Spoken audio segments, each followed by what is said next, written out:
Hi everyone. Today we are back with our dialogues on Peak Life. Today we have with us Mohit Bhagchandani. He is founder of Seven Brews, one of the most exciting brands which has just come up in the country. We all are eagerly waiting in North India to get the hint and the taste of what is it about. To know more about it, let's hear it out from Mohit himself. Mohit, welcome to Peak Life, and thanks for accepting our invitation. Good evening, everyone. Thanks, Abhinav, and thanks for having me here. Thanks for that wonderful introduction. Yeah, that's great. Now, so Mohit, I will not go round and round. I'll just straight come to the point. Copter7. How does this thing comes into your mind? Tell us more about the journey. How do you think this brand evolved? And how, this is the most important part of it. How? Because, we all know it is being associated with Mahi. I'm being a great fan of him as well. So, Nation, I think Nation is a great fan of him. So, how do you think it got evolved? Okay, so it's actually it's an interesting it's been an interesting journey. So how it all came about. So I've spent almost about 2 decades in sports marketing. I mean, we've all grown up as passionate fans, watching all kinds of sports, whether it's cricket, football, Formula One, so on and so forth. And we've always had these big international brands, which aspirational ones, which come into India. Sports marketing also became a career where I also at one point was working with MS Dhoni. And I mean, the kind of legend that he is, the kind of values that he stands for and what he's done. And that's where the idea actually came about in terms of, why don't we do a brand in terms of which is inspired by the thoughts, the kind of thoughts that make people what they're, the legends. They go beyond just being champions. There's a different thought process. And even in those times, everyone has been intrigued by, what was MS Dhoni's thought process, on the field, how does he think? It's very... it's very enthralling. And so that's where the thought came about in terms of we need to create something which is inspired by this kind of, this kind of a DNA. At that point of time, he was still playing and was endorsing quite a few brands. It got seeded there. And what happened is we restarted this entire conversation, I think about 3 years back. All right. And 3 years back, so I was also in a different sphere. I've been in sports all my life. So while I've serviced a lot of FMCG products, but I've always been working more from an agency perspective with intellectual properties, events, marketing, branding, sponsorship, so on and so forth. And so when I first started off the journey, everyone was like, you're going to set up, a brand of this stature. You're not from the industry. And obviously one of the big challenges also was to get him to buy into the vision as an individual, that this is the thought process we have. Knowing it's not just about a product. We're creating a huge story. He bought into the story and the vision of the company, and that's where things then started falling into place. We also, we spent a lot of time studying the market, understanding the market. So as an overview, we kind of understand how things work, but when you get into the actual nitty-gritties of things, there are a lot of learnings that come your way. We also figure out that if you look at a lot of the brands, probably in the last, like you can say, 5 years, some have succeeded, many of them have failed. Where did they fail? So we kind of took the approach in terms of more from a distribution, understanding those aspects to it, consumers. And that's how today, this brand has shaped up and it's become it's been appreciated well. So it took around over 3 years to set this up. We were to launch, obviously, also, earlier, but like I meant, one of the bigger challenges also was the entire COVID period and the marketing uncertainty, that came with it. So talking about COVID and this pandemic, what was the thought process? It was difficult time for all of us, especially for the brand who have just started, and when everything got on hold. So what was the thought process? How were you sailing through? Any thoughts behind that? What were you thinking that time? So I can say just before the first wave, when COVID first came in, I think this was sometime around March, end of March, if I remember correctly. So we had just, done all our tie-ups. Everything was in order. We were all set to launch by May or June. Everyone was in an extremely positive charge. March, the shutdown happened, the lockdown happened. And we thought, okay, it's maybe a temporary phase. Let's see what happens 1 month, 2 months and stuff like that. Obviously, things became a lot more serious. It came to the verge where the entire business almost fell apart. Yeah. We took the chance, we stepped out, we re-strategized, we put the whole thing together again. We were again to launch, and the second wave came in. Yep. We had to launch this time. We actually just started our market placements, and the curfew and the lockdown was again announced. It impacted us in that kind of way, but we stuck to our plan. Obviously, we had to make some changes. Yep. It did impact our supply chain, our operation. I mean, a lot of things were affected, but we knew what we wanted to do, and we knew what the potential of the brand was. So yeah, I'm sure we all are eagerly waiting for it because of the brand itself has created that kind of buzz already. Talking about those buzz and everything, being in that industry, especially for the Alcobev thing, where you are coming up with this beer, marketing is always a challenge. Creating that brand awareness is always a challenge because India is still in that stage of that evolved status of being evolved market into that Alcobev industry. So how do you plan to overcome that challenge? Because there are so many brands who are well established, international ones. Yes, there are certain Indian brands who have done well over the past few years. They have done drastically well, but yes, there are lots of marketing which goes into it. What is your plan regarding that? So I'll tell you. So like when I was mentioning about a lot of the international brands, and I'll talk from a beer perspective. So if you look at a lot of the major international players that there are, a lot of them have used the platform of sport. A lot of them have built their brand around sport. They've been associated with numerous sports, whether it's Olympics, arts, motorsport, FIFA, so on and so forth. All sports. I mean, this category has been a very integral part of actually building international sport, right? Sure. And that in itself, because sport has that power where it kind of crosses all kinds of barriers, gender, socioeconomic, and that is the aspect which we wanted to create. So it was not just keep from a brand ambassador or that is how we promote it. The whole thing was the DNA in terms of everything we think we wanted on that thought process. No compromise on quality, the DNA of that, and that's what people relate to, and that's what people get inspired by. So all that thinking helped us in terms of from creating a brand which kind of stands out and is different to what there is in the market. And which is one of the biggest challenges, especially for a beer brand, and especially in a country like India, where we are so diverse. And every state has its own set of rules. This is that one aspect, which cuts across, and people get to know that. Oh, so whether it's a consumer or it could even be a fan who is not a consumer of beer or any of the other products, they know that something of this nature is happening because of the reach that he has and the power that he has as a brand. So that has helped us a lot. So how's been the response so far? Because that's a very very fragile market we are into. So how's the response been so far? The response has been very, very good. People are enjoying the product. We've tried our best in terms of, because obviously on trade with the closure of the restaurants and the pubs, our entire focus was more at the retail level. The product response has been very, very good. We've not compromised on the liquid at all.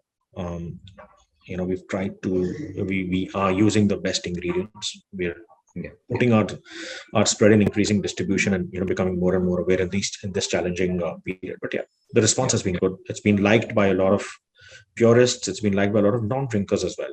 So if you look at our smooth lager, the mild lager, there are a lot of wine drinkers and non-drinkers that have appreciated the product and said, this is really good. It goes on very easy. So it's been appreciated well. Yeah, that's good to hear that, because what I was reading about it is more towards being a lighter thing, because India, again, talking about the consumer part, and there's a huge part of India which still hasn't used beer as a product because of its bitterness and because of the malt is being used. And what I've heard and what I've read is the fact that you've been using premium quality malt, so hence the bitterness has gone down. So tell us about it, that how do you think this sustainable part of yours is going to help the brand? So if you look at the Indian brand, so India is a market in itself, right? It's a huge market, and this is actually where our focus area lies, right? In terms of, at least till we come to a particular position where we start looking at the international space in a bigger way.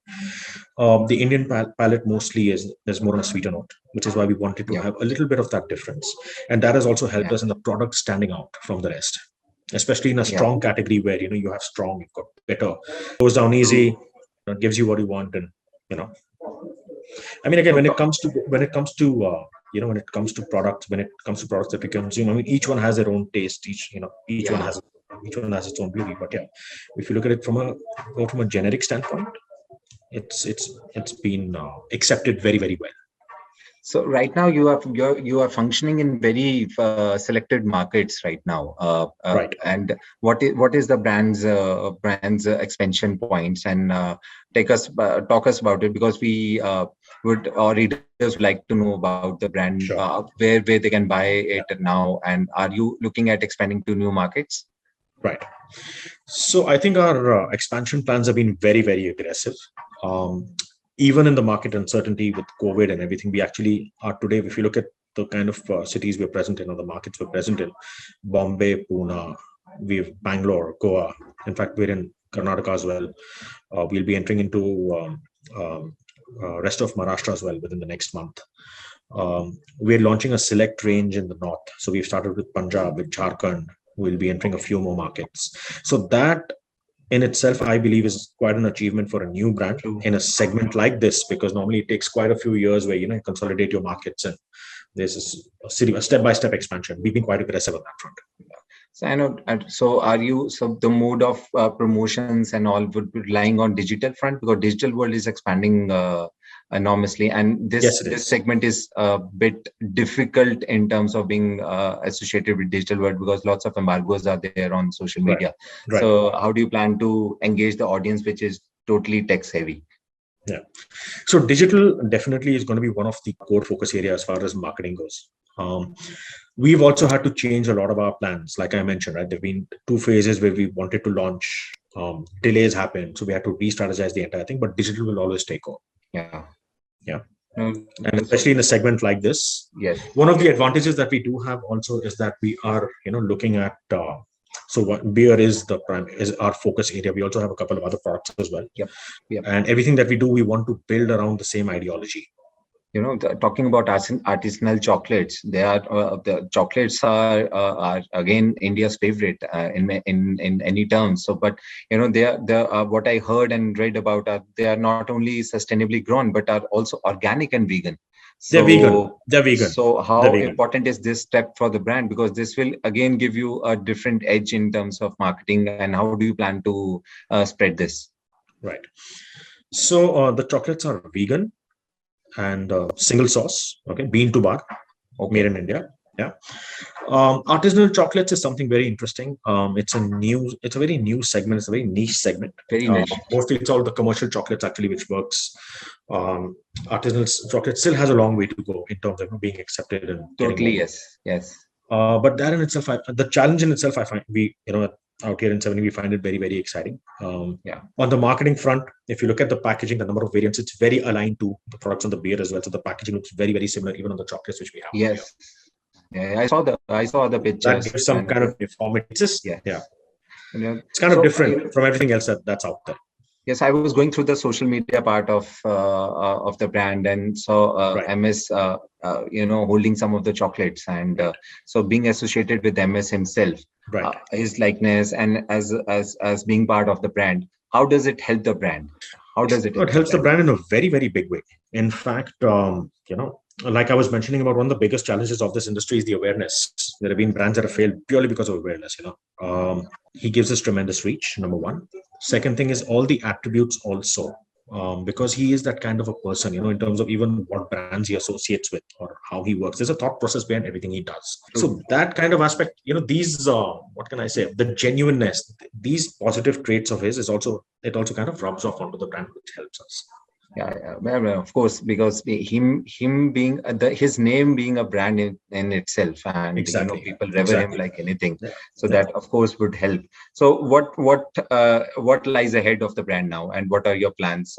Any new projects? Any new things which you are working on? Yes, we are. So we're working on a very interesting in the non-alcoholic beer segment.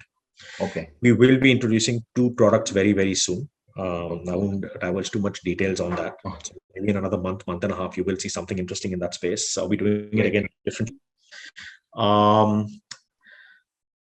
So that's one part of the piece. And in the future, what we do plan to do is, one is focus on the domestic market right now. Yeah. because there is just too much uncertainty. So we're kind of taking it like, one step, one quarter at a time. Yeah, makes sense. Yes. Yes. Yeah. So we're already in quite a lot of markets. We want to consolidate that and then see how the market reacts, responds, and accordingly we'll see. Oh, great. So any advice you would like to give to any budding entrepreneurs listening to you, or any budding aspirants who want to enter the same sphere or any field they would like to enter? Any advice? Yeah. So I always believe in hard work. I don't believe in taking shortcuts in life. And the best thing would just be, just be yourself and keep it real and just keep at it. You'll eventually get it. Yeah, true that. True. That's I think that's MS way of working, I guess. Mohit, that was a good chat. Coming to the lighter note, I'll give you some quick bites. There will be 5 or 6 quick bites, and I would like to know about your preferred destination. So, favorite holiday destination?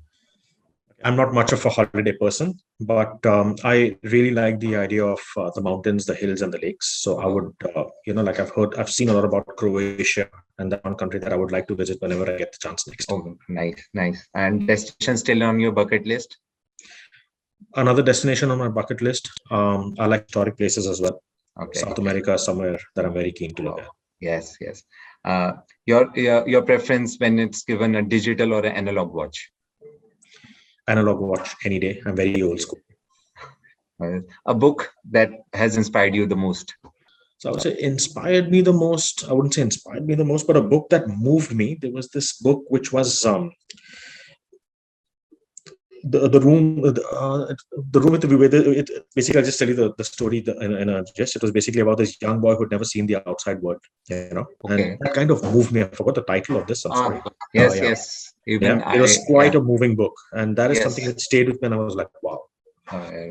And last one is 3 apps which you can't live without on your phone, barring social media apps. I'm not an app person at all, and if I were to tell you that I'm not into finally movies, found one. Found so one. I'm not into that space at all. That's the wrong question. Yes, great. Same here. For me, the phone is just a mode for making phone calls and messages. That's about it. So it was pleasure talking to you, Mohit. Likewise. Any message you would like to give to all the readers? Anyone who is viewing this interview? Yeah, go out there and try Copter7. Our promise for quality stays. Like I mentioned, we all are eagerly waiting for it. Right. All the best. Thank you so much. It was nice talking to you. Likewise. It was nice talking.